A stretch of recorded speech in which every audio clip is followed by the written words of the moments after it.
Mains देना है, MPPSC pre की परीक्षा भी होने वाली है और धीरे धीरे अब यूपीएससी प्री का भी नजदीक आने वाला है, तो फिर से माहौल बनने लगा है। तो अब थोड़े से कुछ शॉर्टकट वाली चीजें भी बताएंगे, कुछ इंपॉर्टेंट क्वेश्चंस जो हम एग्जाम से जस्ट पहले बताते हैं, परीक्षा में खूब फंसते हैं, तो दिन पहले बताते हैं तो उसमें से ही 4-5 प्रश्न आ जाते हैं, कई बार 7-8 आ जाते हैं।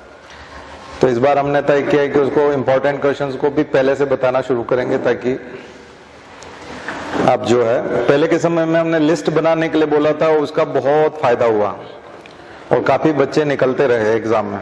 तो वो लिस्ट भी मैं ग्रुप में डलवाऊंगा, कौन कौन सी लिस्ट बनानी है आपको, ठीक है। तो कम से कम 500 लिस्ट है, 500 टाइप की लिस्ट है। उन 500 लिस्ट यदि आप बना लोगे तो 30-35 प्रश्न ठीक हो जाते हैं प्री में।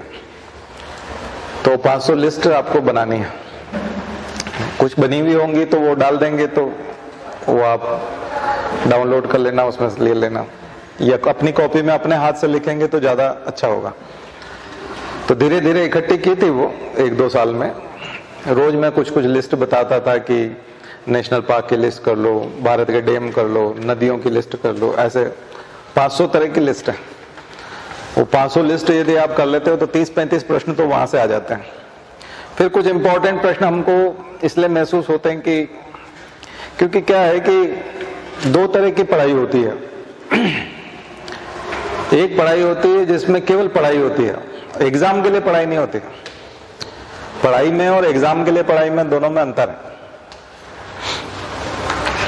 आप परीक्षा की तैयारी कर रहे थे यूनिवर्सिटी में, स्कूल में, तो आपने देखा होगा कि आप यूं भी पढ़ते थे, जुलाई से भी पढ़ना शुरू कर देता आदमी,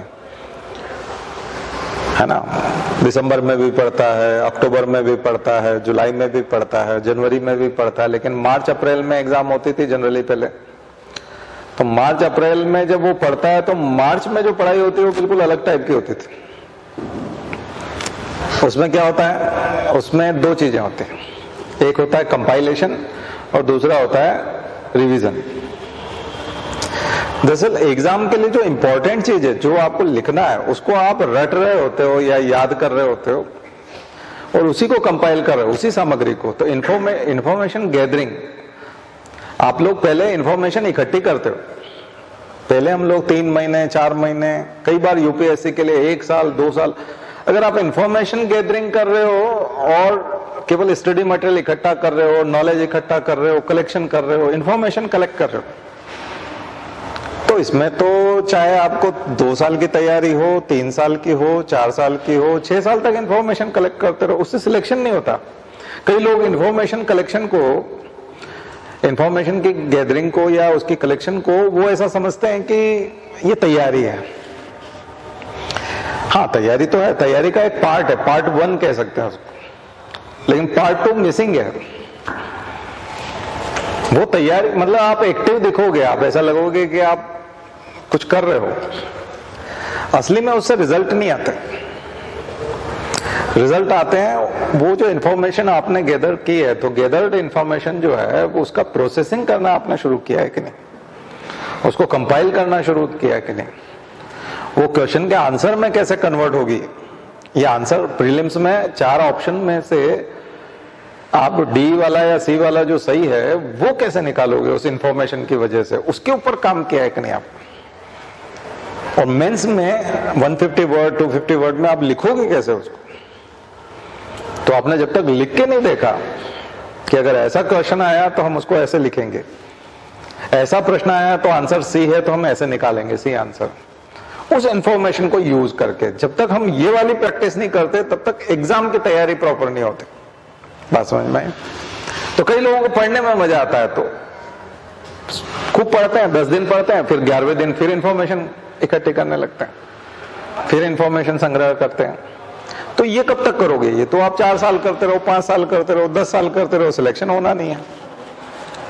फिर क्या होता है, 5-6 साल किसी किसी का अगर इंफॉर्मेशन अगर इस तरह का हो जाता है इकट्ठा, तो कभी कभी कोइंसिडेंटली एग्जाम में वो क्वेश्चन फंस जाते हैं, तो कभी कभी प्री निकल जाता है ऐसे लोगों का, क्योंकि बहुत सारी तैयारी हो गई, बहुत सारी इंफॉर्मेशन हो गई उसके पास, और लकीली वो एग्जाम में फंस गई।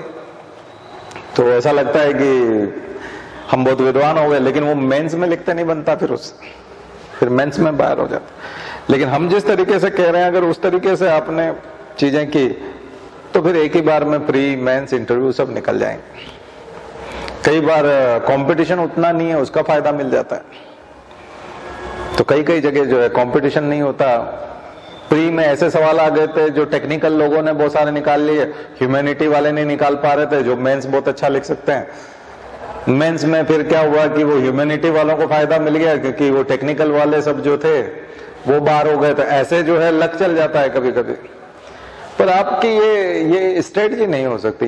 इस रणनीति पे आप एग्जाम को रणनीति पूर्वक 1 साल में नहीं निकाल सकते। आपको 1 साल में निकालना है तो आपको एक्शन में आना पड़ेगा।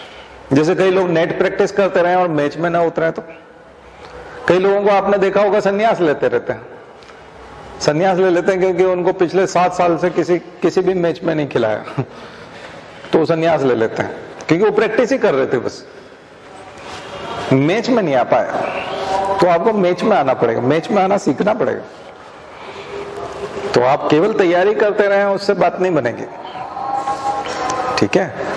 तो कुछ लोग स्मार्ट वर्क करते हैं ना, तो स्मार्ट वर्क करते हैं। तो हारमोनियम जो लोग कभी किसी ने सीखा हो, तुम बताओ आपको, कुछ लोग बकायदा सरगम से प्रैक्टिस करके हारमोनियम सीखते हैं। कुछ लोग ऐसे ही गाना बजता है कहीं, उसका स्वर निकाल लेते हैं और सीधा हारमोनियम बजा, पूरा गाने बजा देते हैं ऐसे सीधा। उन्होंने कोई सरगम वर्गम नहीं सीखा होता। साइकिल सीखने का भी एक तरीका होता है, बाइक सीखने का भी एक तरीका होता है, कार सीखने का भी तरीका। कई लोग पहले थ्योरी पढ़ते हैं और पहले फिर वो उसमें वो पूरा उसका वो क्लास लेता है, फिजिकली वो बैठता है पास में वो। और कुछ लोग ऐसे ही 1-2 बार ठोका, इधर ठोका उधर ठोका और ये गया और वो सीख लेता है। वो उसको ये समझ में आ जाती है कि इसमें मरते मरते बचा इसमें ये हुआ, वो सिखाती है, ऐसी परिस्थितियां उसको सिखा देती है। तो ये सब शॉर्टकट है। तो यूपीएससी की तैयारी में भी 2 तरह से लोग सिलेक्ट होते हैं, मैंने बता दिया आपको। थ्रू प्रॉपर चैनल से कई लोग पूछते हैं ना कि वो एनसीईआरटी पढ़ना है कि नहीं पढ़ना, तो सारी एनसीईआरटी खत्म करने में 1 महीना लगता है और वो 2 साल से पूछते रहते हैं। तो उसको खत्म कर लिया होता तो बाकी के जो 23 महीने हैं उसमें तो तुम पढ़ाई करते ना। तुम्हारा अभी यही दिमाग में चल रहा है कि इसको पढ़ना है कि नहीं। अरे पढ़ना है तो पढ़ लो भैया, खत्म करो उसको। और नहीं पढ़ना है तो नहीं पढ़ो, उसमें कौन सी बड़ी बात है। तो ये सब फालतू बात है। तो आप जिस भी विधि से करना चाहते हैं, पर यह है कि समय को बेकार ना करें, लग जाएं उस काम में। स्मार्ट वर्क वाले में यह है कि आपका टीचर बड़ा वो ऐसा होना चाहिए, स्मार्ट होना चाहिए, नहीं तो फिर आपका भटका देगा। तो आप जिसके गाइडेंस में काम कर रहे हैं वो स्मार्ट होना बहुत जरूरी है, क्योंकि वो आपको बताएगा कि ये कर लो। जैसे मैंने अभी शॉर्टकट बताया कि लिस्ट सारी कर लो, 500 तरह की लिस्ट हम डलवा देंगे ग्रुप में। तो आप में से जो ग्रुप के मेंबर नहीं है वो ग्रुप में जुड़ जाएं, नीचे उसमें नंबर दिए रहते हैं किन किन को फोन करने हैं। आपको 3 नंबर है, मुझे मत करना कोई भी, वो 3 नंबर है उसमें उनको करना, वो जोड़ देंगे, वो हो जाएगा। दूसरा, नोट्स के बारे में जिनके पास 3-4 साल का समय है वो खुद नोट्स बना सकते हैं, बाकी हमारे नोट्स ले सकते हैं, क्योंकि हमारे नोट्स को बनाने में कम से कम 10 साल लगे थे। 10 साल का समय लगा था और बहुत मेहनत लगी थी और बहुत लोग उसको पढ़ करके और बने हैं। अब यूपीएससी के अभी के आप क्वेश्चंस देखोगे तो हिस्ट्री के या इसके किसी के पॉलिटी के मैं सारे दिखा सकता हूँ कि ये स्पेस से, ये स्पेस से, पेज वाइज दिखा सकते हैं, मिल जाएंगे, सबके सब मिल जाते हैं, क्योंकि उसमें लगभग सारी चीजें और इम्पोर्टेंट पॉइंट को छुआ गया है। दरअसल क्या है कि सिलेबस बहुत वास्ट है, बहुत वास्ट सिलेबस, महासागर है पूरा का पूरा। अब ऐसे में कुछ निशान बनाने पड़ते हैं, जैसे जंगल हो, एक जैसे पेड़ पौधे हो, एक जैसा जंगल हो। ऐसे में किसी ने कोई चीज छुपा रखी है तो वो बोलता है 3 पेड़ एक जैसे आते हैं और एक ऐसा पेड़ है जो औंधा झुका हुआ है, उसके पास में मैंने गड्ढा किया था है ना, वहां छुपाया था। बाकी तो ऐसे तो किसी को छोड़ दो जंगल में तो वो छुपी हुई चीजों को नहीं ढूंढ पाता। लेकिन अगर किसी के पास कुछ सिग्नल है, पहले से कुछ संकेत है, तो वो आसानी से ढूंढ लेते हैं। तो ये हमारे नोट्स में वो सिग्नल्स मिलते हैं, संकेत मिलते हैं कि ये चीज कहाँ छुपी हुई है, तो बहुत आसान हो जाता है। हार्डवर्क तो हो जाएगा, फिर वो आप घूमते फिर हो सकता है किसी किसी को मिल जाए, बहुत ट्राई करने से हो सकता है मिल जाए। लेकिन वो स्मार्ट वर्क होता है कि इन्होंने कहा था तो ऐसे ही खड़े होकर देखा, अच्छा लगातार 3 एक जैसे पेड़, ये चौथा वाला झुका हुआ, मतलब यही वाले गड्ढे में एकदम से क्लिक होता है।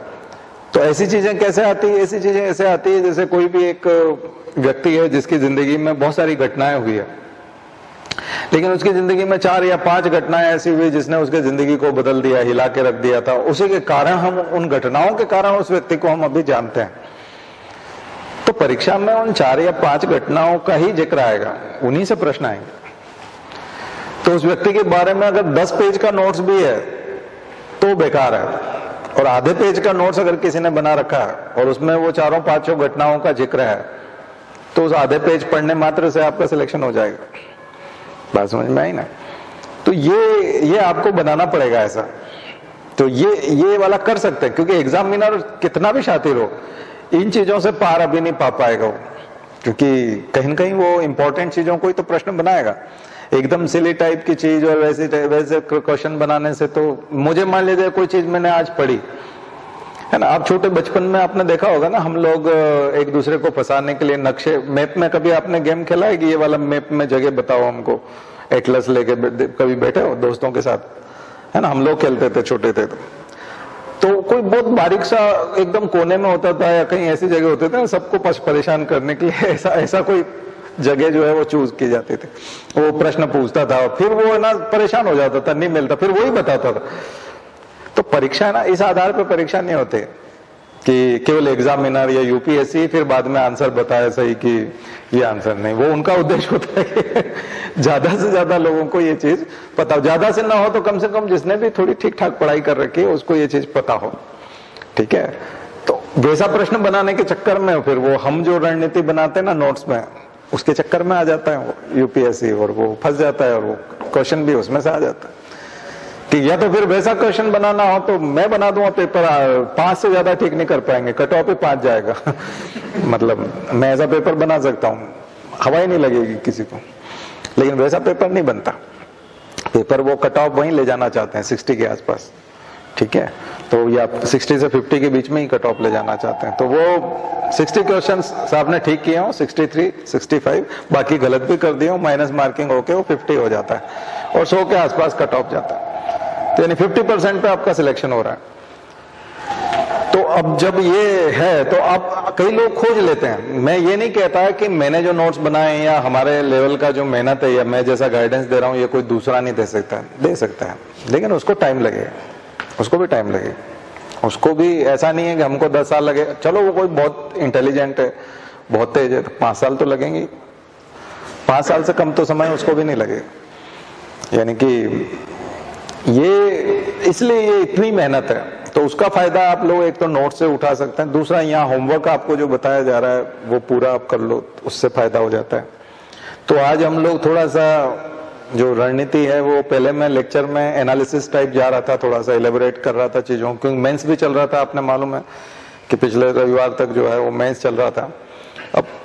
अब थोड़ा सा प्रीलिम्स का माहौल है, तो हम लोग थोड़ा लिस्ट की तरफ जा सकते हैं, जो लिस्ट हमने दी है।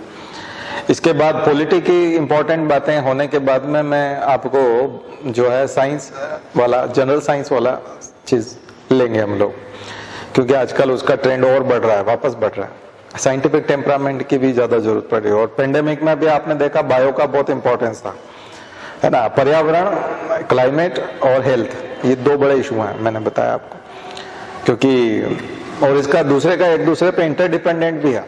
तो जैसे कोरोना महामारी है तो इसका संबंध पर्यावरण से भी है, क्योंकि पर्यावरण में ही हम लोग घुसे हैं, जंगलों में घुसे हैं, वहीं से जोनोटिक डिजीज आई है और ये डिजीज लेके आए हैं, तो इन दोनों का एक दूसरे से संबंध भी है।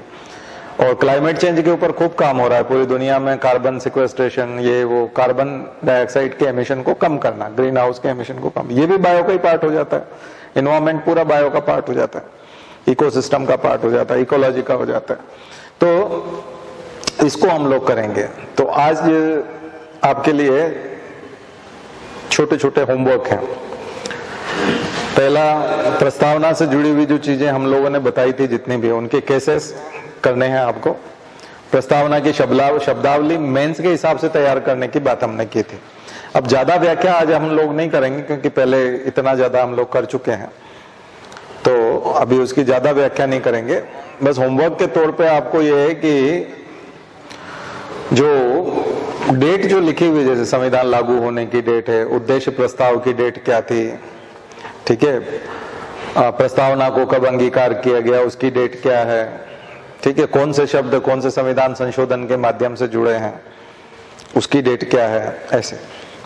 और मैं पुराना रिपीट करवा देता हूं, कुछ होमवर्क संविधान की शुरुआत वाला मैं रिपीट करा देता हूं, जैसे कि संविधान के स्रोत, सोर्सेस ऑफ कॉन्स्टिट्यूशन, इससे एक सवाल कहीं न कहीं आ जाता है।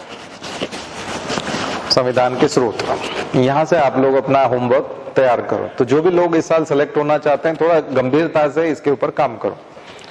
संविधान के स्रोत याद करो। स्रोत थोड़ा सा है ना, कई लोग याद करते हैं कि कनाडा से हमने जो है फेडरलिज्म लिया है, संघवाद लिया, केवल एक याद करके बैठ जाते हैं, जबकि ऐसा नहीं है। हम लोगों ने और भी बहुत सारी चीजें ली है, ठीक है। ब्रिटेन से कई बार लोग सोचते हैं कि हमने संसदात्मक व्यवस्था ले ली, नहीं, ऐसा नहीं है। और भी बहुत सारी चीजें, सिंगल सिटीजनशिप भी हमने ली है, और लॉर्ड सभा जो है वो राज्यसभा, हमारी राज्यसभा जो है वो वहां की लॉर्ड सभा की तरह काम करती है।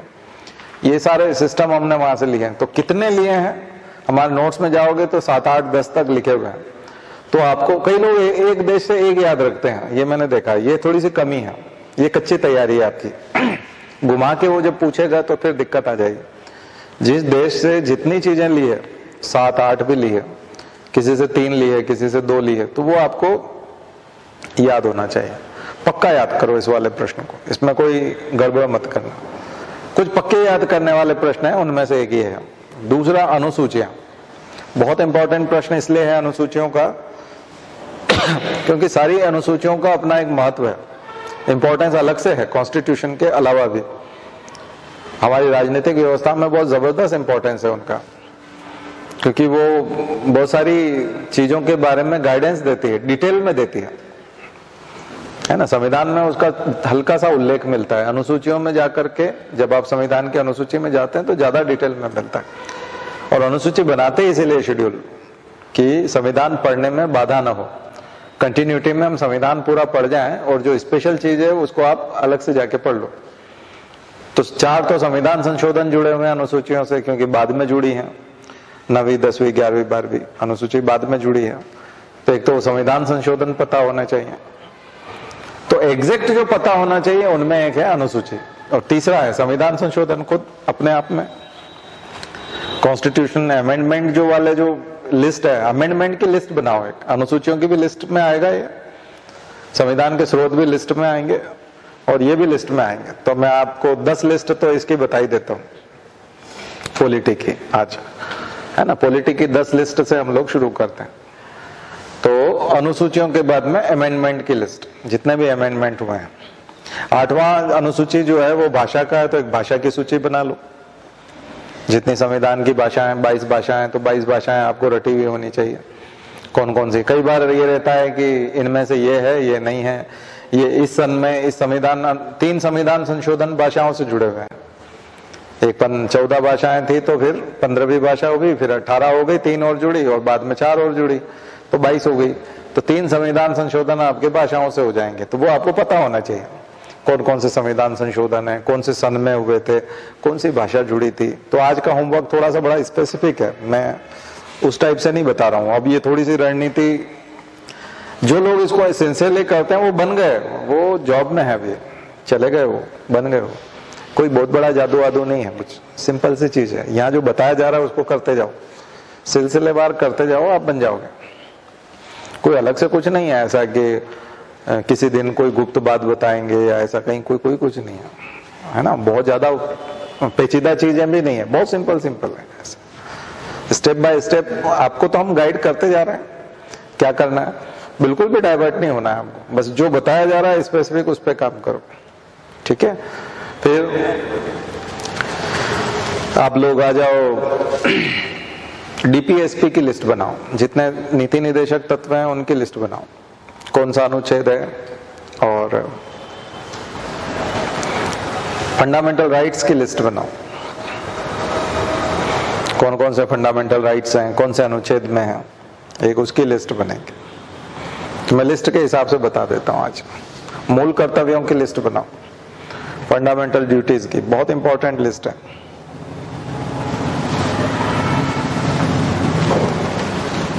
पंचायती राज में कौन कौन से काम आते हैं, पंचायती राज में क्या काम होता है, उसकी लिस्ट बनाओ।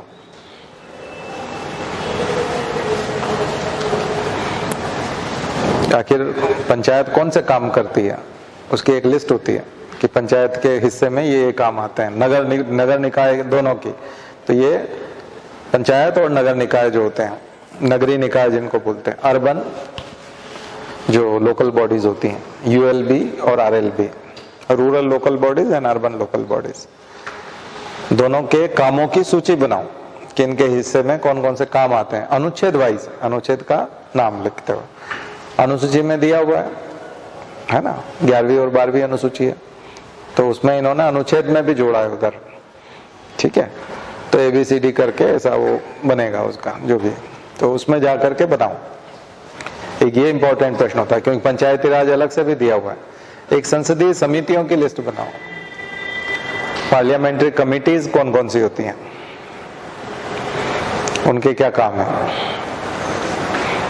कैसे बनती हैं और उनके काम क्या है। तो सबसे पहले तो लिस्ट बना लो, एक शुरू में लिखो, प्रस्तावना में वहां लिखा है सबसे पहले जो आपने लिखा है, कौन सी समिति लिखी, कौन सा लिखा है, संविधान के स्रोत जो लिखे थे, उससे पहले एक लिस्ट लिखो, वो वाला संविधान सभा की समितियां, एक कमेटीज वहां वाली लिस्ट बनेगी। कौन से कौन सी समिति संविधान सभा में अलग अलग तरह, मूल अधिकार समिति है तो उसके अध्यक्ष कौन थे, अध्यक्ष याद करो, सदस्य तो सामान्यतः नहीं पूछते, अध्यक्ष पूछते हैं। तो एक प्रश्न ये होता है, ठीक है। कितने हो गए, 9 हो गई, हाँ अच्छा, वो आपने नगरीय निकाय अलग कर दिया होगा ना, इसलिए 11 हो गए। हाँ तो ठीक है, बस ये आज का होमवर्क, ठीक है। तो आपका ये जो हमने लिखवाया है ये 50% कॉन्स्टिट्यूशन हो गया। कितना हो गया, 50%। ये आप लिस्ट अगर 10 तैयार कर लेते हो, हमने जो बताया, तो 50% कॉन्स्टिट्यूशन पे आपका अधिकार हो गया। अब बचा हुआ 50% बहुत बिखरा हुआ है, उसको समेटने की कोशिश करेंगे, उसके लिए अलग होमवर्क देंगे। तो कम से कम अभी पहले इससे शुरुआत करो। तो ये आसान लग रहा है, लेकिन ये इसमें कॉन्फिडेंस बहुत जल्दी आ जाता है, 2-3 दिन में आ जाता है, लेकिन होता नहीं है, ठीक है। सप्ताह भर बाद सब भूल जाते हैं वो अमेंडमेंट भी इधर उधर हो जाते हैं, वो सब गड़बड़ हो जाता है। तो इसके लिए बड़ी प्रैक्टिस लगती है, सप्ताह भर बाद फिर रिवीजन, फिर महीने भर बाद रिवीजन। कई लोगों को लगता है, ऐसा नहीं है कि मतलब बहुत ब्रिलियंट लोग जो होते हैं वो एक ही बार में सब कर लेते हैं, ऐसा नहीं, सबको लगता है। वो तो झूठ बोलते हो कि हम नहीं करते, ठीक है, सब लोग मेहनत करते हैं। तो जितना अच्छे मूड में आप हो, एनर्जी लेवल जिस समय में सबसे ज्यादा है और आपका मूड बहुत अच्छा है, उस समय में इन काम को करो तो आपको जल्दी मिलेगा। इसको थके आ रहे हैं, नींद आ रही है, ऐसे समय में करोगे तो रिजल्ट नहीं आएंगे। फ्रेश मूड में, सबसे सुबह जब आप पढ़ने बैठो और जब आपका मूड सबसे अच्छा है, उस समय में इस काम को करो तो आपको लंबे समय तक फायदा होगा।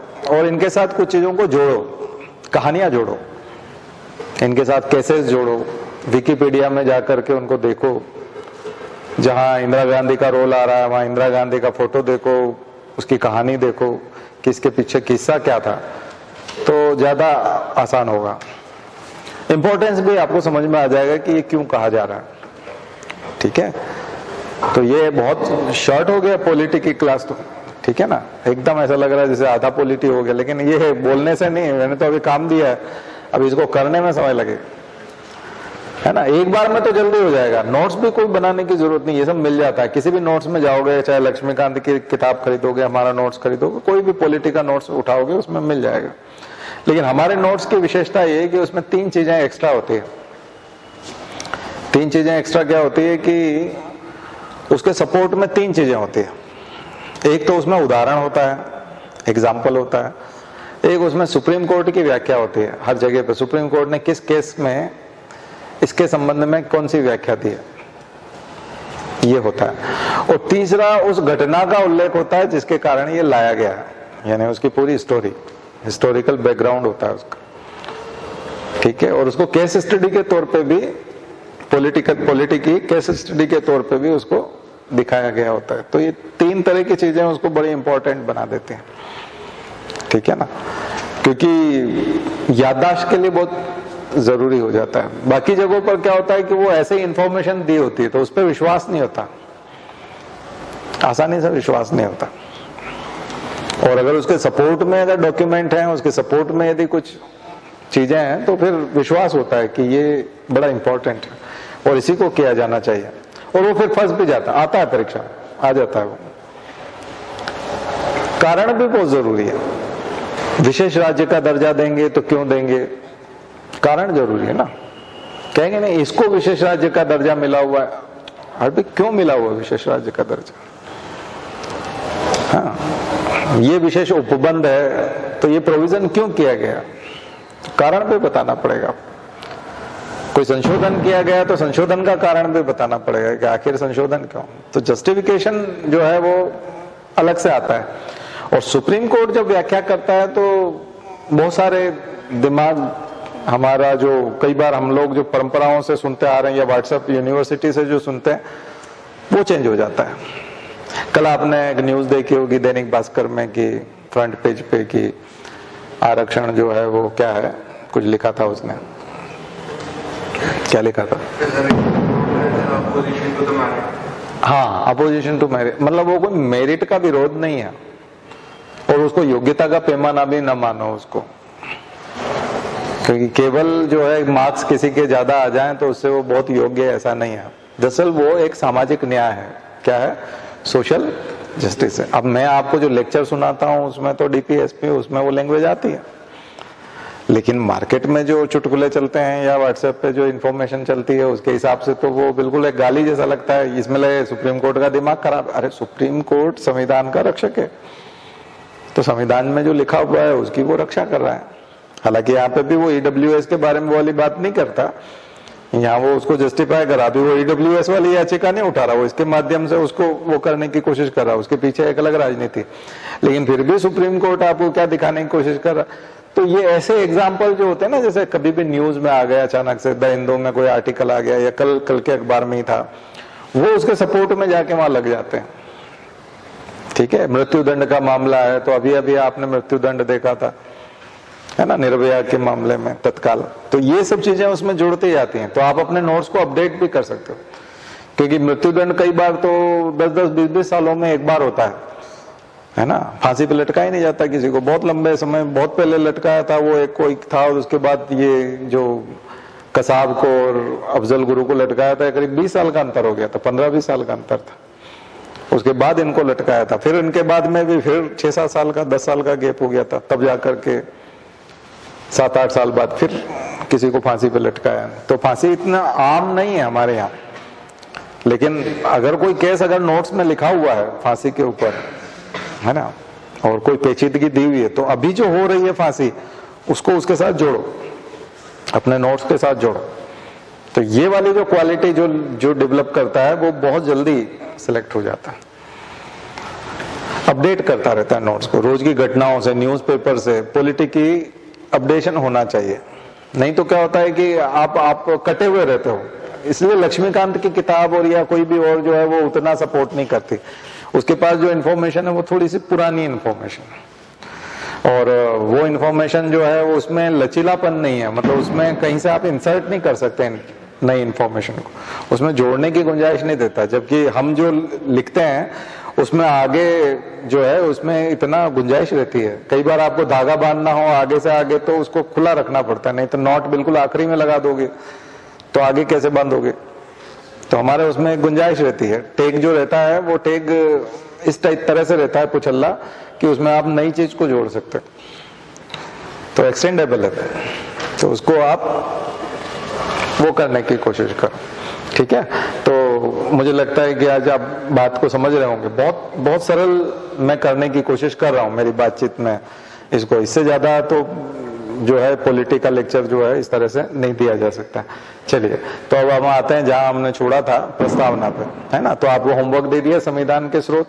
संविधान के स्रोत समझना इसलिए जरूरी होता है क्योंकि हमारे संविधान को जिस हिस्से को हम पढ़ रहे हैं, अगर हम उसके ओरिजिन कंट्री को नहीं जानेंगे कि इसका ओरिजिन किस कंट्री में हुआ या किस कंट्री में प्रैक्टिस होता है, अगर हम वो नहीं जानेंगे तो हम अभी भारत में उसकी कल्पना नहीं कर सकते, है ना। मैंने मेरे यहाँ जो क्लास है उसमें भी चीजें बताई थी, और आपने वो वीडियो भी जो है वो मेरी क्लास का जो मैंने YouTube पे डाल दिया था उसमें आपने देखा होगा कि उसमें जब मैं बात बता रहा था तो मैं बोल रहा था कि कॉन्स्टिट्यूशन के साथ यदि छेड़छाड़ हुई तो फिर कोलैप्स हो जाएगा। तो सिस्टम कैसे कोलैप्स हो सकता है? कॉन्स्टिट्यूशन को अगर छेड़छाड़ करो तो हाँ, उसमें संशोधन आप कर सकते हो, लेकिन अगर उसके बेसिक स्ट्रक्चर को बदलने की कोशिश की और उसके मूल स्वभाव को बदलने की कोशिश की तो फिर दिक्कत आ जाएगी। तो फैब्रिक जो है वो सोशल फैब्रिक में आप अभी यूपी के चुनाव में देख रहे हैं, रिजल्ट क्या आएगा वो एक अलग चीज है, लेकिन आप एक अफरा तफरी देख रहे हैं, भागम भाग देख रहे हैं, वो है वही मंडल का मंडल वाली राजनीति थी। बहुत लेख आ रहे हैं, आर्टिकल भी बहुत आ रहे हैं। तो ये जो चीजें जो है ये भारत में होंगी, क्योंकि एक पार्टी है वो आदर्श रूप से धर्म की स्थापना करना चाहती है और हिंदुत्व को बोलते जरूर है कि ये लाइफ स्टाइल है और सामाजिक चीज है, ये कोई धार्मिक नहीं है, लेकिन कुल मिला के हिंदू को सब लोग धर्मी मानते हैं। जो हिंदू नहीं है वो भी हिंदू को धर्म मानते हैं और जो हिंदू हैं वो भी स्वयं को हिंदू धर्मी मानते हैं, वो लाइफ स्टाइल मानने को तैयार नहीं है। एक चीज। दूसरी चीज है कि जब आप मुद्दे इस प्रकार के बनाते हो तो काम तो अर्थव्यवस्था से चलना होता है। मुद्दे जो हैं धार्मिक वाले वो एक सीमा तक काम करते हैं, उसके बाद फिर दूसरे मुद्दे आ जाते हैं, पेट वाले मुद्दे आ जाते हैं। तो इसलिए जो आरक्षण है, जातिगत जनगणना है, रोजगार के मुद्दे हैं, नौकरियां हैं, आरक्षण वाले मुद्दे हैं, तो ओबीसी को और एससी एसटी को जब आप बात करते हो संविधान में भी और समाज में भी और चुनाव में भी, तीनों जगह, समाज में जब बात होती है, चुनाव में बात होती है और संविधान पढ़ते समय जब बात होती है, तो तीनों जगह पर जो है आप जिक्र जब देखते हो तब एससी एसटी ओबीसी इनका जिक्र जब आता है तो पिछड़ेपन के आधार पे आता है कि ये जो सवर्ण जातियां हैं उनसे ये लोग पिछड़े हुए हैं, ये आधार आता है। इसीलिए तो backward classes and other backward classes, मुख्य पिछड़ी हुई जातियां तो एससी एसटी हो गई और अदर पिछड़ी हुई जातियां कौन सी हो गई? अन्य पिछड़ा वर्ग कौन हो गया?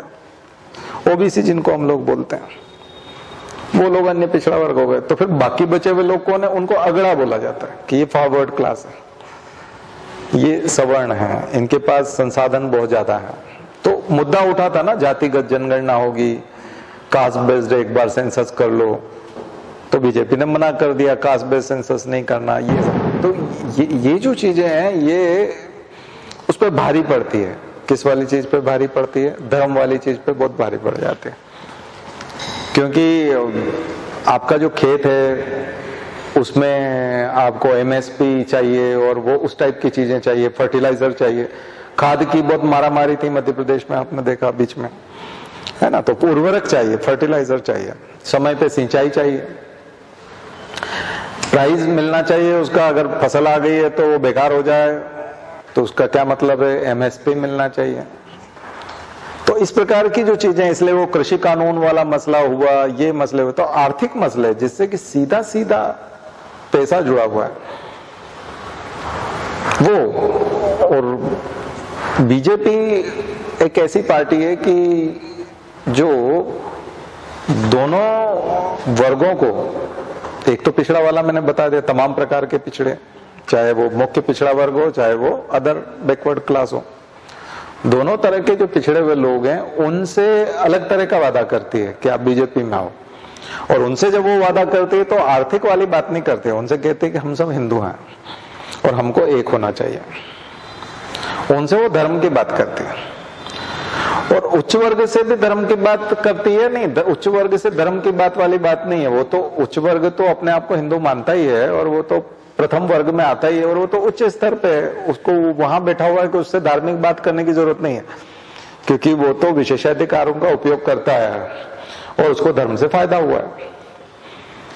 और धर्म से फायदा होने की वजह से उस पर कभी ऑब्जेक्शन नहीं आता या उससे कोई क्वेश्चन नहीं करता कि आपके पास संसाधन बहुत है। अब जातिगत जनगणना हो जाए तो 11% लोग निकलेंगे, मान लीजिए सवर्ण में, तो उनके पास 95% रिसोर्सेज हैं इस देश के। तो देश के 90% से ज्यादा रिसोर्सेज 11% लोगों के पास है। तो वो तो एक तरह से उसको एंजॉय कर रहे हैं, तो वो प्रिविलेज में है, वो विशेषाधिकार युक्त समाज है। अब उसमें कुछ गरीब हैं, उनको बीजेपी ने EWS दे दिया, इकोनॉमिक वीकर सेक्शन दे दिया, 10% का आरक्षण दे दिया।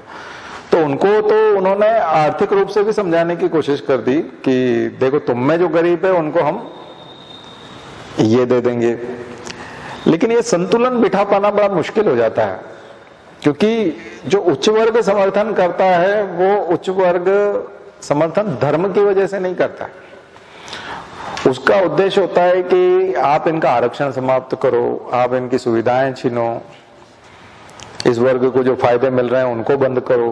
तो वो बीजेपी, क्योंकि कांग्रेस देती है, कांग्रेस पे ये आरोप लगता है कि कांग्रेस ने मुसलमानों का तुष्टीकरण किया, एक चीज, और दूसरा उन्होंने बहुत सारे वर्गों को बहुत कुछ फ्री में बांटा है सामाजिक न्याय के नाम पे, और जितना फ्री में बांटा है सब बंद करो, ये बंद होना चाहिए, इसकी कोई जरूरत नहीं है। और सुप्रीम कोर्ट तो उल्टा बोल रहा है, मैं बता रहा हूं। तो कांग्रेस से लोग यहां से निकल करके आए बीजेपी की तरफ और उन्होंने सपोर्ट करना शुरू किया इस बात पे, इस उम्मीद में किया कि ये, और उस वर्ग को आर्थिक प्रलोभन नहीं दिए जा रहे हैं। उसको कौन सा प्रलोभन दिया जा रहा है? धर्म वाला, कि हम सब हिंदू हैं और हमको एक रहना चाहिए। वहां आर्थिक बात की नहीं जा रही उसको इकट्ठा करते समय। तो अब आपको ये देखना होगा, उत्तर प्रदेश चुनाव के जो भी परिणाम रहेंगे उसमें आप लोग ये देखेंगे कि दोनों में से कौन सा फार्मूला काम कर गया। देखो, रिजल्ट मैं नहीं बता सकता रिजल्ट क्या आएगा, रिजल्ट तो जब आएगा 10 मार्च को तब आएगा। रिजल्ट वाले दिन आप ये मूल्यांकन करना कि अगर बीजेपी जीत जाती है और 300 से ज्यादा सीटें आती है फिर से, तो इसका मतलब धर्म वाला फार्मूला जो है वो काम कर गया। यानी कि ओबीसी वर्ग को जो ये समझाया गया था कि हम सब हिंदू हैं और हिंदू होने के नाते आपको हमारे साथ होना चाहिए, ठीक है, ये फार्मूला काम कर गया।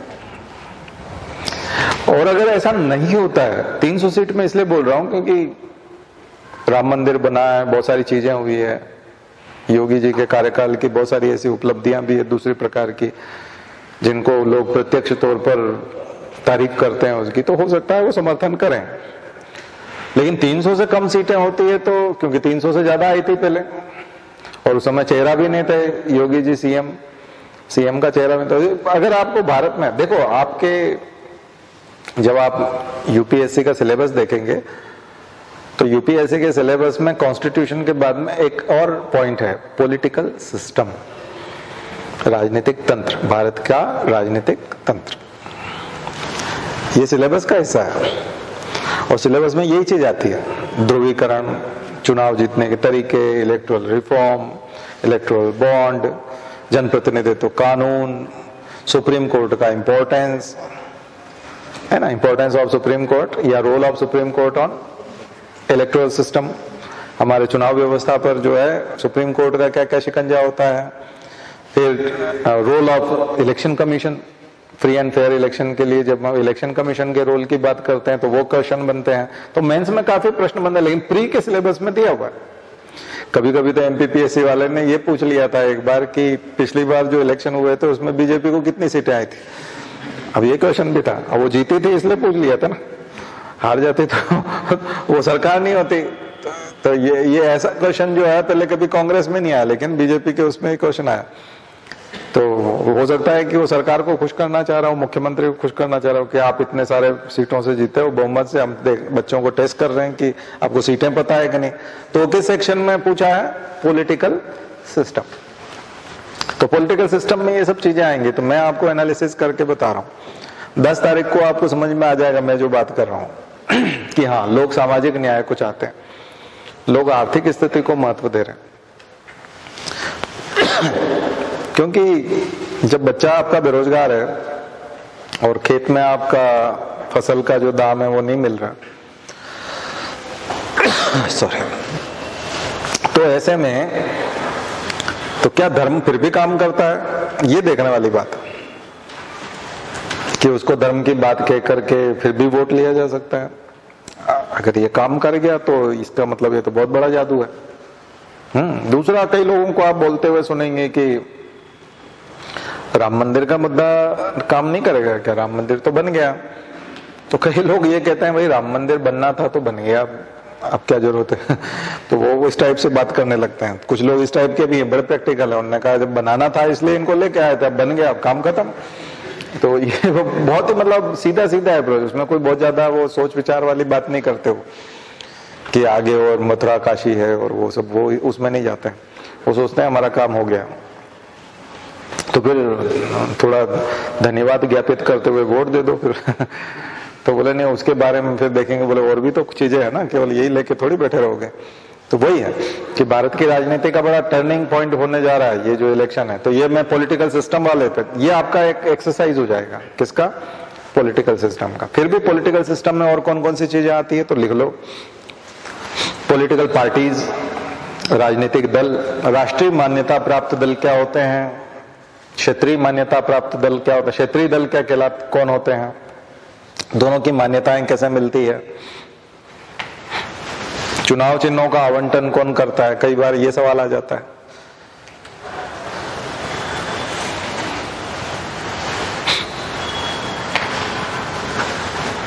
बीएलओ किसे कहते हैं, बूथ लेवल ऑफिसर का क्या काम होता है, कई बार ये सवाल आ जाता है। आपके यहाँ बीएलओ अपॉइंट होता है, बूथ लेवल ऑफिसर होता है। मतदाता सूची का निर्धारण कैसे होता है, कई बार आ जाता है कि चुनाव आयोग परिसीमन कैसे करता है, डिलिमिटेशन करता है ना, परिसीमन करता है, चुनाव क्षेत्रों का परिसीमन क्या होता है।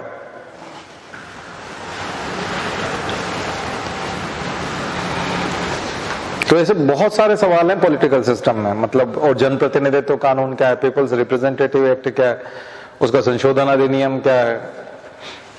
3 संशोधन हुए हैं उसमें टोटल अभी तक, तीनों संशोधन।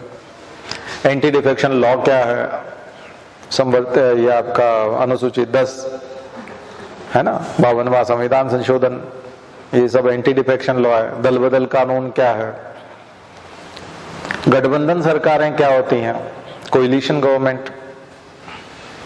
तो पॉलिटिकल सिस्टम का मैं जो बात कर रहा हूं केवल यहां तक नहीं जाता है, बहुत बहुत लंबा व्यापक अर्थ है उसका पॉलिटिकल सिस्टम का, ठीक है। फिर फ्री बीज का कितना रोल होता है, जो मुफ्त में चीजें बांटी जाती है उसका चुनाव में क्या उपयोग होता है। ये मेंस वालों के लिए, अभी जो प्री हुए हैं पास और मेंस देने जा रहे हैं उन सब के लिए सवाल है ना। आदर्श आचार चुनाव संहिता, तो चुनाव संहिता क्या होती है, आदर्श चुनाव आचार संहिता, मॉडल कोड ऑफ कंडक्ट।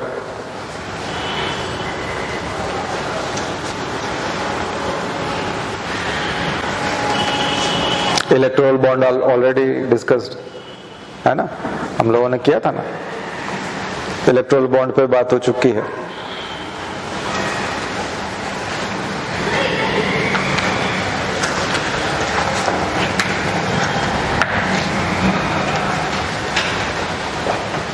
ठीक है। दिल्ली और पौंडीचेरी जैसे स्थानों पर मुख्यमंत्री की भूमिका और एलजी की भूमिका, लेफ्टिनेंट गवर्नर की भूमिका, तो वो ऐसे सवाल, ये सारी चीजें जो है किसमें जाएंगी, पॉलिटिकल सिस्टम में। बहुत लंबी सूची है इसकी, मैं निकालते जाऊंगा, अभी बहुत बनेगी, बहुत लंबी सूची बनेगी। मैंने कुछ सैंपल दिए आपको।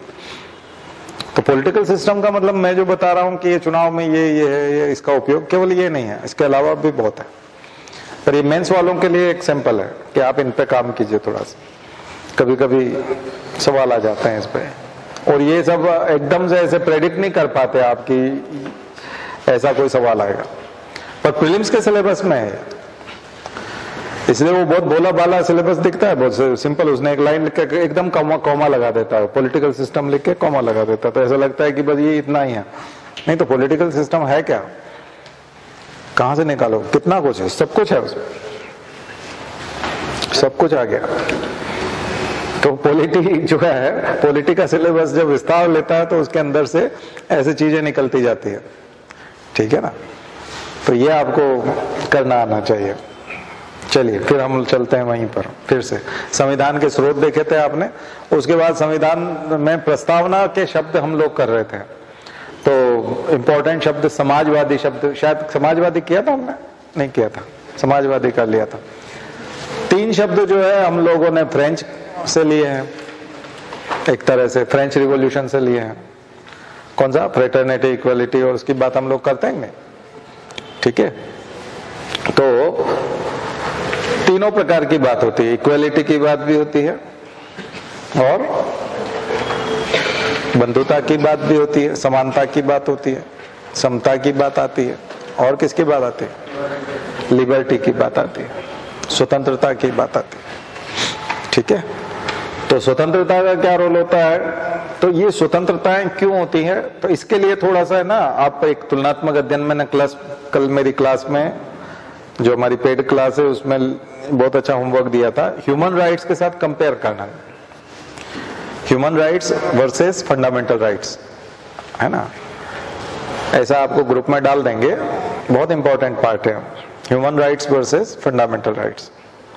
मानवाधिकार को मौलिक अधिकारों के साथ तुलना करते हुए लिखना, और अलग से भी मानवाधिकारों को आप लिखो। जब universal declaration of human rights की बात करोगे, आप UDHR को जाकर के सर्च करोगे तो वहां पर आपको कुछ मानवाधिकारों की लिस्ट मिलेगी। अलग अलग तरह की फ्रीडम है जो हमारे फंडामेंटल राइट्स से भी वास्ट है, क्योंकि फंडामेंटल राइट्स तो केवल सिटीजन्स को मिलते हैं, जो किसी देश के नागरिक होते हैं उनको मिलते हैं, लेकिन ह्यूमन राइट्स के लिए तो किसी का नागरिक होना जरूरी नहीं है, तो यूनिवर्सल है। दुनिया में जो भी मानव है, ह्यूमन बीइंग है, होमोसेपियंस है, उसको वो अधिकार है। तो उसको क्या क्या आखिर अधिकार, उसके अधिकार ज्यादा क्यों है? मूल अधिकारों से भी ज्यादा अधिकार है, फंडामेंटल राइट से भी ज्यादा अधिकार है। ये तो केवल नागरिकों को है, लेकिन उसके अधिकार और ज्यादा है। इसीलिए हम शरणार्थी को लेना पड़ता है। भारत में भी हमको किसी भी शरणार्थी को हम भगा नहीं सकते। हमने भगाया भी नहीं किसी शरणार्थी को, पता है, हम भगा भी नहीं सकते, क्योंकि हमने अंतर्राष्ट्रीय संधि पे हस्ताक्षर किए हुए। UNHCR में हम लोग सिग्नेटरी हैं, और यूनाइटेड नेशन की अपनी एक सरकार है, जैसे हम वो सरकार के हिस्से भी है, क्योंकि हम संस्थापक सदस्य हैं उसके, UN के, संयुक्त राष्ट्र के। तो हम संयुक्त राष्ट्र से बाहर नहीं है। जैसे मध्य प्रदेश अपने आप को भारत से बाहर नहीं कर सकता, वैसे भारत कभी भी दुनिया से बाहर नहीं कर सकता अपने आप को। हम दुनिया की सरकार के भी हिस्सा है, तो हमको उनके साथ जितने रेटिफाई हमने किया हुआ, जितने चीजों के सिग्नेटरी हैं, उन सब में हमारे लिए वो इनएविटेबल है, वो आता ही है, उसको आपको मानना ही है, आप कुछ कर नहीं सकते। इसलिए आप ऐसा नहीं कह सकते कि ये आया था तो इसको मैं नागरिकता नहीं दूंगा, इसलिए वो CAA NRC वाला काम करता नहीं। वो आप बोल रहे हो कि ये इस आधार पे नहीं देंगे, उस आधार पे नहीं देंगे, ऐसा आप कर नहीं पाओगे। क्यों नहीं कर पाओगे? क्योंकि आप चाहे CAA NRC को बनाए रखो, वो वैसे भी काम नहीं करेगा। कल से मध्य प्रदेश वाला बोल दे कि मैं यहाँ किसी को नहीं आने दूंगा, हमारा कॉन्स्टिट्यूशन मध्य प्रदेश को ऐसा कोई भी कानून बनाने की इजाजत देता ही नहीं है। बीच में कोशिश की थी कि मध्य प्रदेश में बाहरी लोगों को नौकरी नहीं देंगे, पर वो फेल हो गया, वो चल नहीं पाया। सुप्रीम कोर्ट चला जाएगा कोई भी, आपकी परीक्षा 1 साल तक रुकी रहेगी। तो ये फालतू बात है। कुछ चीजें ऐसी है जिसके लिए हम लोग बाध्य हैं, हमको करना ही पड़ेगा, क्योंकि वो मानवाधिकारों से जुड़ी हुई चीज है। आप अपने फंडामेंटल राइट को प्रोटेक्ट करने के लिए ह्यूमन राइट्स को, दुनिया के लोगों के ह्यूमन राइट्स को वो नहीं कर सकते।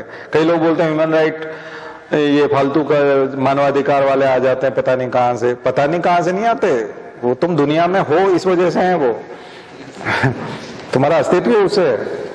वो कहीं से आते नहीं है, वो स्वतः मिलते हैं। जिसका भी बर्थ हो गया ह्यूमन बीइंग के रूप में, उसको वो अपने आप मिले हुए हैं, उसको त्याग भी नहीं सकता। वो कहता नहीं मैं अपने मानवाधिकारों का त्याग करता हूं, होता नहीं है सर। इसलिए स्लेवरी में कोई आदमी कहे कि मैं तो गुलाम अपनी मर्जी से हूं, इसने गुलाम नहीं बनाया मुझे, नहीं, स्लेवरी हो ही नहीं सकती। आप किसी से स्लेवरी करा ही नहीं सकते, चाहे वो मर्जी से भी गुलाम बनाओ तो भी उससे गुलामी नहीं करा सकते आप, बिना वेतन के बेगारी नहीं करा सकते। वो बोलता नहीं मैं इनसे 1 रुपया नहीं लेना चाहता, ये मुझे खाना देता है, मैं इनके यहाँ दिन भर बैठ के काम करता हूं, ये गैर कानूनी है, ये नहीं हो सकता, आपको देना ही होगा उसको वेतन। अब ये तो आप कहोगे नहीं ऐसा तो सर होता, वो पकड़ा नहीं रहा ना, एजेंसियां पकड़ नहीं रही, ये लोग शिकायत लेके नहीं पहुंच रहे। अगर कोई पहुंचेगा तो कई लोग ऐसे, कई ऐसे NGO हैं जो छुड़वाते फिरते हैं ऐसे लोगों को, वो याचिका डालते हैं, जनहित याचिका। तो ये जो बात हम कह रहे हैं ना, ये बड़ी गंभीर बात है। उसको जब आप ये UDHR के उसको पढ़ोगे तो आपको समझ में आएगा। ये व्हाट्सएप यूनिवर्सिटी से नहीं होता कि आपने व्हाट्सएप पे कुछ भी मैसेज लिख दिया कि इनको तो हम घुसने नहीं देंगे यहाँ पे, ये तो यहाँ पाँव भी नहीं रख सकते, भारत कोई धर्मशाला है क्या। ये तुम्हारे से व्हाट्सएप लिखने से नहीं होता है, ऐसे कुछ नहीं होता। वो कोई नहीं पूछेगा तुमसे जब घुसेगा तो। और मान्यता देते समय भी वोट के कारण सरकार ये दिखाएगी नहीं कि हम इनको मान्यता दे रहे हैं, चुपचाप से दे देगी क्योंकि वो तुम्हारे जैसे गुस्से वाले फिर सरकार को वोट नहीं देंगे। पहले तो तुम कहते थे कि इनको हम नहीं देंगे और अब दे रहे हो, क्योंकि उधर पीछे सिग्नेचर कर रखे हैं। और पूरी दुनिया में कोई भी देश ऐसे गड़बड़ नहीं कर पाता। जो देश करते हैं फिर उनको दिक्कत भी आती है। इसलिए सबसे ज्यादा जो शरणार्थी सीरिया के टाइम लिए थे वो जर्मनी ने लिए थे, एंजेला मर्केल को। इसलिए तो एंजेला मर्केल को याद क्यों करते हैं? अभी वो चली गई वहां से, सत्ता में दूसरे आ गए, लेकिन उनको क्यों याद किया जाता है? क्योंकि उन्होंने सबसे ज्यादा रिफ्यूजीज लिए थे जब बॉर्डर पे दिक्कत आ गई थी। तो फ्रांस नहीं ले रहा था, जर्मनी ने लिया था। बहुत सारे देश मना कर रहे थे। सीरिया क्राइसिस जो हुआ था, रिफ्यूजी क्राइसिस, तो वर्ल्ड लेवल पे सीरिया वाला और हमारे यहाँ पे रोहिंग्या वाला, तो हमारे यहाँ कोई मना नहीं किया है। उनको क्या है कि दिक्कत थी थोड़ी सी, फ्रिंजेस वो थोड़े सा उसका जो था, वो एक तो नॉर्थ ईस्ट से जुड़ता है उधर, और फिर वो कटी फटी बॉर्डर है और बहुत सारा पानी है और बहुत ही दिक्कत है। इस वजह से वो नहीं आ पाए। जो आए उनको लिया भी है। ऐसा नहीं कि आपने यहाँ पर व्हाट्सएप पे सब तरफ मैसेज चल रहे थे इसलिए वो उधर के उधर ही डर गए और भाग गए, ऐसा कुछ नहीं था। ठीक है, जो आए उनको लिया है, और जो नहीं पहुंच पाए तो वो अपने कुछ कारणों से नहीं पहुंच पाए थे, वो किसी के मैसेज के डर से उन्होंने वापस उधर नहीं चले गए। कौन सा प्रांत था म्यांमार का? रखाइन। यस, रखाइन प्रांत था। तो आपको प्रांत भी याद रखना है। तो ये पढ़ोगे कब? मानवाधिकार पढ़ोगे तो फिर चीजें समझ में आएंगे। वो फिर आपके फंडामेंटल राइट्स को जस्टिफाई करते हुए दिखेंगे। फिर आप कॉन्स्टिट्यूशन के फंडामेंटल राइट्स को पढ़ो तो आपका व्यू जो है और ऊंचा हो जाएगा। नहीं तो देखिए, सिविल सर्विसेज में तो थोड़ा सा ना ब्रॉड माइंडेड बनना पड़ता है, और वो ज्ञान के आधार पर ही बना जा सकता है। इस तरह से आप जिस समुदाय में रहते हो, समाज में रहते हो, बड़ा दकियानुसी और संकीर्ण समाज है, और उसका नॉलेज बड़ा संक्षिप्त है, थोड़ा सा नॉलेज है उसको, उसने पढ़ाई लिखाई की नहीं है। ये सारी ऐसी बातें करने वाले सबसे कम पढ़े लिखे लोग हैं, या फिर सबसे ज्यादा पढ़े लिखे वो लोग हैं जो शातिर है, उनकी दुकान या उनके पास पैसा उसी से आता है, उनके पैसे का स्रोत वही है, इसलिए वो ऐसी विचारधारा रखते हैं। मालूम तो सही बात क्या है ये तो उनको भी पता है लेकिन उससे उनका आर्थिक फायदा नहीं होता। ठीक है, दो तरह के लोग हैं, एक तो जानते नहीं है, और जो जानते हैं आर्थिक फायदे के लिए ऐसी हरकत करते हैं। ठीक है, या फिर मंत्री बने रहने के लिए करते हैं, या फिर विधायक का टिकट मिल जाए इसलिए करते हैं, या पॉलिटिकल पार्टी को खुश करने के लिए करते हैं कि हमको इस संगठन में रहना है तो ऐसी बात करेंगे तब जाकर के संगठन हमको टिकट देगा। इस वजह से ऐसी बात करते हैं। मालूम तो उनको है कि सही क्या है। तो ये बड़ी जबरदस्त चीज है, पर हम लोगों को बचना चाहिए, क्योंकि हम लोग तो न जाने कितनी सरकारें आएंगी। आप जब कलेक्टर बन जाओगे, SDM बन जाओगे, तो कितनी सरकारें आएंगी जाएंगी, तरह तरह की पार्टियां रहेंगी, पता नहीं किस तरह के उथल पुथल होंगे। लेकिन आप तो कॉन्स्टिट्यूशन के साथ बने रहोगे ना, आप तो कॉन्स्टिट्यूशन की शपथ लेके गए, आपको तो वफादार जो है भारत की जनता के प्रति होना पड़ेगा, संसद के प्रति होना पड़ेगा, राष्ट्रपति और प्रधानमंत्री जैसे पदों के साथ जुड़े रहना पड़ेगा, संविधान के साथ। तो आपको तो कानूनन लीगल में बना रहना पड़ेगा ना, आप लोग इलीगल थोड़ी कर सकते हैं, इसलिए आपको वैसा करना पड़ेगा। तो स्वतंत्रता का मायना जो है वो बहुत ऊंचा हो जाता है। तो किस प्रकार की स्वतंत्रता, कहां तक की स्वतंत्रता? चुनाव लड़ने की भी स्वतंत्रता, वोट देने की भी स्वतंत्रता, आर्थिक स्वतंत्रता भी है, मकान बनाने की भी स्वतंत्रता है, घूमने फिरने की भी स्वतंत्रता है, व्यवसाय करने की भी स्वतंत्रता है, बोलने की भी स्वतंत्रता है। ये सबसे बड़ी चीज है, सबसे बड़ी चीज है बोलने की स्वतंत्रता। सबसे बड़ी क्यों? क्योंकि जब आप हमारा नोट्स देखोगे तो उसमें मौलिक अधिकारों के लिए 3 तरह की चीजें बताई गई। जो प्रस्तावना में 3 प्रकार की स्वतंत्रता है ना, जो बात आती है न्याय की और स्वतंत्रता की बात आती है, भाईचारे की बात आती है, समता की बात आती है। वो हमारे नोट्स में जाओगे तो फंडामेंटल राइट्स के इंट्रोडक्शन में एक चीज लिखी हुई है, व्यक्ति के बौद्धिक, नैतिक और आध्यात्मिक विकास के लिए जरूरी है ये। आर्थिक और सामाजिक विकास नहीं लिखा उन्होंने, फंडामेंटल राइट। वो आर्थिक सामाजिक लोकतंत्र डीपीएसपी है, इसलिए हम उसको बोलते हैं सोशियो इकोनॉमिक डेमोक्रेसी। डीपीएसपी को क्या कहा जाता है? सामाजिक आर्थिक लोकतंत्र। फंडामेंटल राइट्स को क्या कहा जाता है? व्यक्ति के, यानी जो नागरिक है हमारे देश के, उनके नैतिक, सामाजिक और बौद्धिक, इंटेलेक्चुअल डेवलपमेंट, उसका मॉरल डेवलपमेंट और उसका आध्यात्मिक विकास, आध्यात्मिक स्पिरिचुअल डेवलपमेंट, इन तीन की बात करता है। ये नहीं हो पाएगा अगर मौलिक अधिकार नहीं होंगे। तो उसमें सबसे इंपॉर्टेंट है अभिव्यक्ति की स्वतंत्रता। इसलिए नेतृत्व का विकास, लीडरशिप जो आती है वो बोलने से तो आती है। अगर किसी को बोलने की स्वतंत्रता नहीं होगी तो लीडर कैसे बनेगा? लोगों को प्रभावित करने की कला, लीडर। तो इसलिए हम एथिक्स वाले पेपर में पढ़ते थे, प्रशासनिक अधिकारी में लीडरशिप के गुण होने चाहिए, नेतृत्व के गुण होने चाहिए। तो वक्तृत्व कला होनी चाहिए, बोलने की कला आनी चाहिए। जो समुदाय आपके सामने ऑडियंस बैठी हुई है उसको इंप्रेस करने की कला आपके पास होनी चाहिए। अगर ये कला आपके पास है तो यही तो अभिव्यक्ति की स्वतंत्रता। अभिव्यक्ति की स्वतंत्रता आप न्यूज़पेपर के माध्यम से भी हो सकती है, सोशल मीडिया में लिखने से भी हो सकती है। कई लोग बोलते हैं अभिव्यक्ति की स्वतंत्रता लेकिन इतनी नहीं है। हाँ ठीक है, लेकिन इतनी कितनी? तो उसमें रीजनेबल रेस्ट्रिक्शंस दिए हुए कि उस रेस्ट्रिक्शन तक। लेकिन रेस्ट्रिक्शंस का पालन कौन कौन व्यक्ति कब कब कर पाएंगे? अगर उसको नॉलेज होगा तो कर पाएगा ना वो रेस्ट्रिक्शन का पालन। अगर कोई अनपढ़ आदमी है, उसको यही नहीं पता कि यहाँ रीजनेबल रेस्ट्रिक्शन भी है, तो कुछ भी अभिव्यक्त कर देगा। तो उसकी योग्यता पे डिपेंड करेगा। तो आप ऐसे में तो जेलें भरी होंगी भारत की। आप कहोगे अभिव्यक्ति की स्वतंत्रता का इसने हनन किया, ठीक है। तो बहुत बड़ी स्वतंत्रता है अभिव्यक्ति की स्वतंत्रता। इसीलिए जो एकांत परिरोध का अधिकार है आर्टिकल 21 में, जीवन जीने के अधिकार में है कि किसी भी व्यक्ति को बिल्कुल एकांत में आप नहीं रख सकते बंद करके, क्योंकि वो अभिव्यक्त कहां करेगा? अभिव्यक्त करना बहुत जरूरी है। उसकी अभिव्यक्ति खत्म हो जाती है ना। दो लोग अभिव्यक्त करने के लिए दो लोग तो बहुत जरूरी है, नहीं तो अभिव्यक्ति कैसे होगी? तो उसको जीवन जीने के अधिकार में उसकी हत्या करने, किसी आदमी को एक कमरे में बंद करना अकेले उसकी हत्या करने के बराबर है। और उसकी गरिमा को तार तार कर देना, मानवीय गरिमा कैसे रहेगी? तो ये सब बहुत गंभीर चीजें हैं।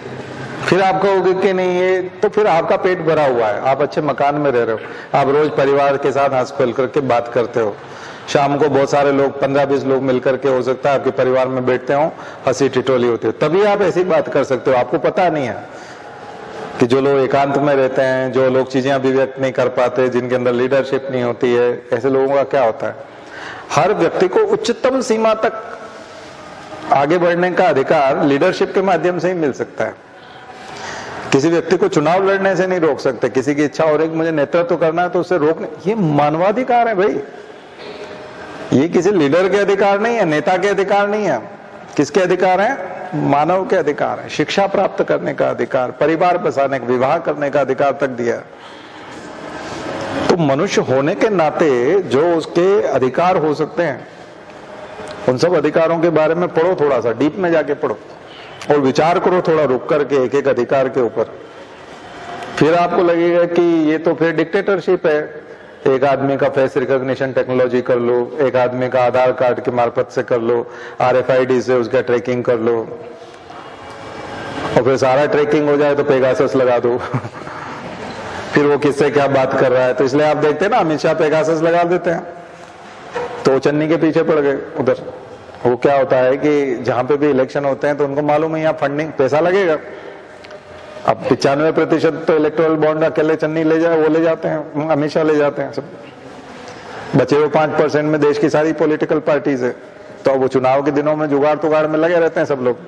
उधर ममता बनर्जी लगी थी तो उसमें पेगासस लगा के सारे, अच्छा फिर वो बात करते हैं तो उसमें बातचीत में आ ही जाता है। हाँ वो रखे ना, वहाँ 80 रखे हुए हैं, तो 80 क्या है मतलब करोड़ है या फिर जो भी है, तो 80 रखे हुए हैं वहां पे। तो कहाँ रखे हुए हैं? तो फिर वो कौन लाएगा? बोले वो लाएगा ना, मनीष लाएगा उधर से। अच्छा फिर वो, तो फिर वो कहाँ आ जाएगा? बोले वहां आ जाएगा, वहां पहुंच जाएगा। तो प्लेटिनम प्लाजा पे पहुंच गए थे तो कमलनाथ के टाइम, तो वो एमपी में होता है चुनाव, यहाँ पहुंच जाते हैं ममता बनर्जी से पहले। तो इतने स्मार्ट अधिकारी, मैं तो खुद सिविल सर्विसेज में रहा हूँ, महामूर्ख अधिकारी हैं, ठीक है, उनको कुछ सूझ नहीं पड़ सकती कि कहाँ पैसा आ रहा है। पेगासस के अलावा समझ में आ ही नहीं सकता, नहीं कर रहे हो। और जिम्मेदार व्यक्ति का फोन अगर आपके पास नहीं पहुंच रहा है, यानी कि अगर आपको उसका लीक नहीं हो रहा है, किसी कीमत पे आप पता नहीं लगा सकते कि कौन कहाँ, बड़े बड़े शातिर लोग हैं सब, इतनी आसानी से थोड़ी पता लगना देंगे। क्या ये क्या सीधा सीधा फोन ही टेप कर लेते हैं मुख्य लोगों का, ये सबसे पहले वो उसका पता कर लेते हैं। वो पेगासस काम कर रहा है। तो जिस भी इलेक्शन में जाओगे वहां उससे पहले ये वो आपने देखा महाराष्ट्र का गृह मंत्री अंदर है, ये है वो है, और ये फलाना वो यूं कर दिया। इतना बड़ा बड़ा भंडाफोड़ अधिकारी कभी नहीं कर सकते हैं। अधिकारी की पीएससी की आईएएस की परीक्षा होने के बाद वो पढ़ना लिखना सब बंद कर देता है, महावोट हो जाता है वो 10 और जितना सीनियर उतना महामूर्ख, क्योंकि उसके बाद उसको पढ़ाई लिखाई से कोई लेना देना है, दिमाग चलता ही नहीं हो। दारू पीना, मुर्गा खाना, ये पसीना वसीना आता रहता, मोटा रहता, गर्दन डबल हो जाती है, उसका क्या दिमाग चलना है। ये तो सीधा ये बताते हैं, अरे पागल आदमी वहां जा और जाके छापा डाल, मैं बताता हूं तेरे को। क्यों तो तुम कहां से बताओगे, तो मैं पेगासस लगा रखा उसको कर। पेगासस बहुत बड़ा मुद्दा बनेगा, मैं बता रहा हूँ। अगले 5 साल तक, अगले 5 साल तक चले यूपीएससी में पूछे जाने वाला ईरान का सॉफ्टवेयर, इजराइल का सॉफ्टवेयर है, कंपनी का नाम पूछेंगे, बता देना, ठीक है, पता कर लेना। पेगासस पे नोट्स बना लो, हर साल प्रश्न रहेगा। सुप्रीम कोर्ट ने भी बड़ा मासूम बनते हुए, रमन्ना बोलते हैं कि चीफ जस्टिस है हमारे, तो वो बोलते हैं कि अखबारों में बहुत चल रहा है, न्यूज़पेपर पे पेगासस पे बहुत आ रहा है, अब तो थोड़ा इसके बारे में विचार करना ही होगा। मतलब क्या कमाल है यार, क्या मतलब सीधे सीधे इलेक्शन प्रभावित हो रहे हैं।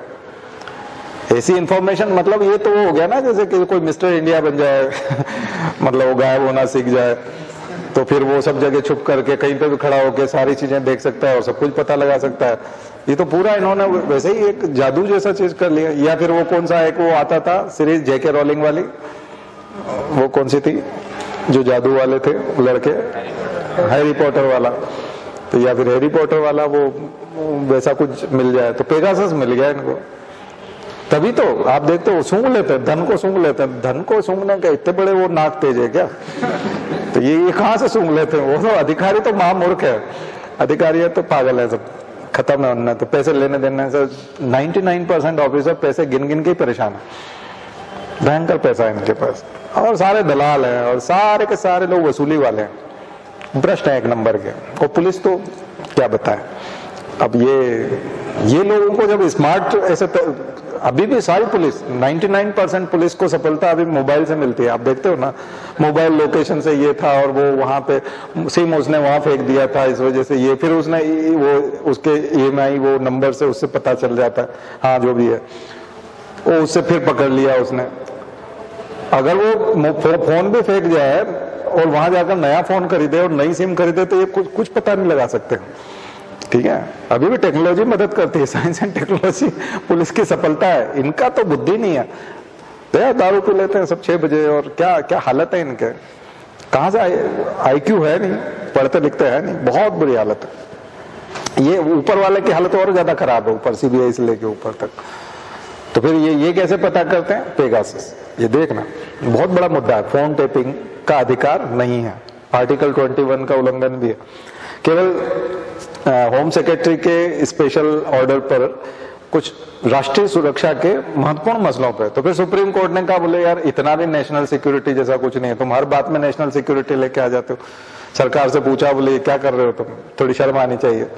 तो उन्होंने कहा नेशनल सिक्योरिटी के लिए सब करना पड़ता है। ये कौन सी नेशनल सिक्योरिटी, या तुम विरोधी को पटक नहीं देना चाहते हो, चुनाव जीतते आता नहीं है।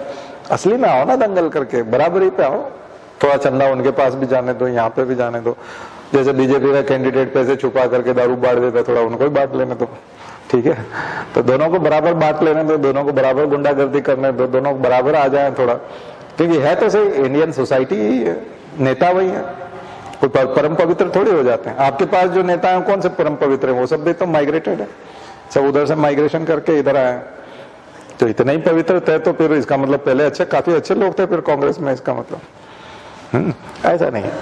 ये सब चीजें। लेकिन पेगासस का मुद्दा इससे जुड़ेगा, फंडामेंटल राइट से भी जुड़ेगा, ह्यूमन राइट से भी जुड़ेगा, ठीक है। तो यहाँ तो मैं आपको करंट अफेयर्स वाले मुद्दे भी दे रहा हूँ। राइट टू प्राइवेसी किससे जुड़ेगा? Right to privacy. और वो आधार कार्ड वाले से भी जुड़ेगा, क्योंकि आधार कार्ड से जोड़ दोगे तो फिर और वो हो जाएगा। और अभी आधार कार्ड वोटर आईडी से जोड़ दोगे अभी और ज्यादा वो हो जाएगा, क्योंकि उससे बहुत सारी इंफॉर्मेशन और आ जाएंगी। तो यहाँ एक वर्ग ऐसा है कि अगर हमने कुछ गलत नहीं किया तो क्या दिक्कत है? नहीं, आप अपने हिसाब से बात मत करो।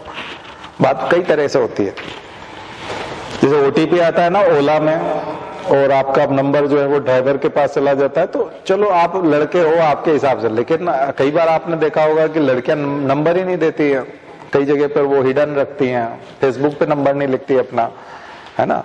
कई बार व्हाट्सएप का वो बनाती हैं अपना, तो उस पर वो फोटो भी नहीं डालती, नीचे नाम भी नहीं लिखती कुछ, और स्टेटस वगैरह कुछ ऐसा डालती नहीं, उससे आप पता कर सको कि ये लड़की का नंबर है या लड़के का नंबर। तो वो अपना छुपा के रखती हैं, सुरक्षा के हिसाब से भी रखते हैं। एड्रेस पता नहीं चलता कई बार, लेकिन जब ओला में जब वो लेता है आपका ओटीपी के लिए नंबर, और तो उसके पास तो नंबर आ जाता है, ड्राइवर का नंबर इसके पास, उसका नंबर उनके पास। तो ऐसे में हेरासमेंट के केसेस कितने बढ़ सकते हैं, भविष्य में जो है किडनैपिंग के केसेस कितने बढ़ सकते हैं, है ना। तो जो दिक्कतें आती है वो बढ़ेंगी ना, ये सब चीजें। तो जो क्राइम है वो और बढ़ता भी है, ऐसी चीजों से बढ़ता भी है। और जब आप आधार कार्ड से भी जोड़ दोगे, वोटर आईडी से भी जोड़ दोगे, और बैंक से ऑलरेडी वो जुड़ा हुआ है, तो बैंक तो फाइनेंशियल फ्रॉड भी बढ़ सकते हैं, फाइनेंशियल फ्रॉड और बढ़ जाएंगे। एड्रेस पक्का पता होता है तो उससे और दूसरे तरह के क्राइम बढ़ सकते हैं। तो फिर आप कहोगे कि नहीं ये तो बहुत जरूरी था इसके लिए, चुनाव के लिए, तो उसके और भी बहुत सारे तरीके हैं। लेकिन अभी ये जो आधार के साथ ये वाला एक मैटर जरूर लिखेगा, इलेक्टोरल रिफॉर्म में लिखेगा आधार कार्ड का वोटर आईडी से जुड़ना, क्योंकि अभी एक्ट बना दिया, तो ये शुरुआत है। हेल्थ रिकॉर्ड को जोड़ने के लिए उन्होंने पहले बनाया था, कृषि के रिकॉर्ड को फिर इकट्ठा किया जा रहा है। तो जब एक आदमी का सभी कुछ पता चल गया तो फिर उसके बाद तो फिर स्टेट बहुत पावरफुल हो जाएगा ना। आप कहोगे उसमें दिक्कत क्या है, शरीफ आदमी को तो कोई दिक्कत नहीं है। नहीं, उसके साथ दिक्कत है। अथॉरिटी इतनी मजबूत नहीं होनी चाहिए, अथॉरिटी को इतनी सारी ताकतें नहीं मिलनी चाहिए, खास करके डेमोक्रेसी में, क्योंकि जिस प्रकार की प्रस्तावना हमारी लिखी गई है उसके हिसाब से तो पंगु हो गया, उसके पास तो किसी प्रकार की स्वतंत्रता नहीं है, किसी प्रकार की स्वतंत्रता नहीं बची ना उसकी। तो उसको तो एकदम घेर करके मार दिया। फिर फेस रिकॉग्निशन टेक्नोलॉजी आ गई, एफआरटी आ गया, तो एफआरटी से फिर और घेराव कर लिया उसका। तो आपने तो नागरिक को पूरा एनसर्कल कर लिया, घेर दिया उसको। तो अब वो ना भाग सकता है, ना कुछ कर सकता है, ना छुपा सकता है। तो एक और आर्टिकल है जिसमें बोलते हैं कि अपने ही विरुद्ध दोष सिद्धि से संरक्षण, यानी किसी भी व्यक्ति को, नागरिक को बाध्य नहीं किया जा सकता कि वो खुद ही सबूत दे रहा हो अपने खिलाफ कि मुझे गिरफ्तार कर लो, मैंने ये अपराध किए हैं। तो ये क्या है? आप अगर इतनी तरह से घेर लोगे, इसका मतलब वो तो खुद ही सबूत दे रहा है आपको कि ये क्राइम मैंने किया है। तो बोले नहीं, तो फिर तो हम तो अपराध मुक्त समाज बना देंगे। तो फिर क्या आप बीजेपी वालों को भी पकड़ोगे? क्या आपके नेता गड़बड़ करेंगे तब भी पकड़ोगे? तो फिर वो तो वही जैसा पेगासस में हो रहा वैसा ही करेंगे, केवल विरोधियों को पकड़ा जाएगा। फिर यही तो बात है। तो फिर ये जो चीज है ना, ये पूरा जो सिस्टम है, इसीलिए राइट टू प्राइवेसी है। राइट टू प्राइवेसी का मतलब आपके झांकने की, ताकने की एक हद है, उससे ज्यादा आप ताक झांक नहीं कर सकते। उससे ज्यादा आप ताक झांक करोगे तो फिर खत्म ही हो जाएगा। यहाँ तक कि यूरोप में तो अभी गूगल से उन्होंने एक लड़ाई लड़ी और अमेरिका में कोर्ट में कानून बनवाया, और कोर्ट में मतलब एक तरह से उन्होंने लड़ाई जीती गूगल से कि गूगल पे किसी आदमी ने मान लिया 10 साल पहले कोई उसके साथ ऐसी घटना हुई थी या निगेटिव हुआ था या उसने ही कोई क्राइम किया था, लेकिन गूगल पे आज भी वो न्यूज पड़ी हुई है। तो कोई भी जाता है 15 साल पुरानी न्यूज भी बताता है गूगल, उसका नाम डालते ही 15 साल पहले इस आदमी ने ये अपराध किया था, तो वो तो भूल ही नहीं सकता कभी। वो तो हमेशा ताजा है और लोग उसको हमेशा दोषी ठहराते रहते हैं, और इसका मतलब उसको तो मर जाना चाहिए किसी भी एक छोटे से अपराध के लिए, क्योंकि वो तो हमेशा रहता है। पहले क्या होता था, जब गूगल नहीं था तो वो चीजें उस समय के लोग जानते थे, उसके साथी जानते थे। अब वो कितने लोगों को मौखिक रूप से बता पाते हैं? अब गूगल में कोई भी सर्च करता है, एकदम से पुराना सारा रिकॉर्ड आता है। तो ये तो बहुत खतरनाक चीज है। तो राइट टू फॉरगिव वाला यानी भूलने का अधिकार, यानी कि हमको भूलने का भी अधिकार है कि हम भूलना चाहते हैं हमने कोई अपराध किया। अब इसलिए तो जेल के ऊपर सुधार गृह लिखा रहता है। सुधारग्रह मतलब वो सुधरना चाहता है, लेकिन मान लीजिए कोई जेल गया था और ये वाला क्राइम करके गया था और 20 साल की सजा लेने के बाद में गूगल जो है वो सबसे ऊपर दिखा है उसको, तो फिर वो तो सुधरा कहाँ, उसका तो कोई मतलब ही नहीं। उसने 20 साल भूलने की कोशिश की जेल में और यहाँ तो वो सबसे ऊपर ट्रेंड हो रहा उसका नाम टाइप करते ही। तो ये तो बहुत खतरनाक चीज है। फिर तो इसका मतलब मनुष्य जो है कभी सामान्य हो ही नहीं सकता। तो उन्होंने जीत लिया, यूरोप जी ने जीत लिया और गूगल को वो सब चीजें हटानी पड़ी कि किसी भी व्यक्ति की नेगेटिव चीजें जो है बहुत पुरानी अगर है तो वो सब हट जाएगा। तो ऐसा भारत को भी लगाना चाहिए। भारत वालों की तो अभी है, यूरोप वालों की तो अब नहीं है, लेकिन भारत वालों की सामग्री तो पड़ी हुई है। तो एक IAS है जिसने गड़बड़ की थी सिलेक्शन होते ही, जैसे ही उसका सिलेक्शन हुआ वो ट्रेनिंग में था वहां मसूरी में। तो बहुत पुरानी घटना है, 1995 के आसपास की। तो 95-96 में उसने UPSC निकाल लिया, मसूरी ट्रेनिंग में चला गया लबासना में। उसको लगा कि मुझे बहुत कुछ आता है तो मैं मेरे फ्रेंड को प्री निकलवा दूं। तो वो फिर से आया प्री देने के लिए, उसने फिर से फॉर्म डाला और अपने फ्रेंड को कहा तू मेरा रोल नंबर लिख देना उसके ऊपर आंसर शीट पे और मैं तुम्हारा रोल नंबर लिख दूंगा, तो तुम पास हो जाओगे। क्योंकि वो तो हो नहीं सकता था, प्री पास होने लायक नहीं था। तो उसने अपने दोस्त को प्री निकलवा दिया।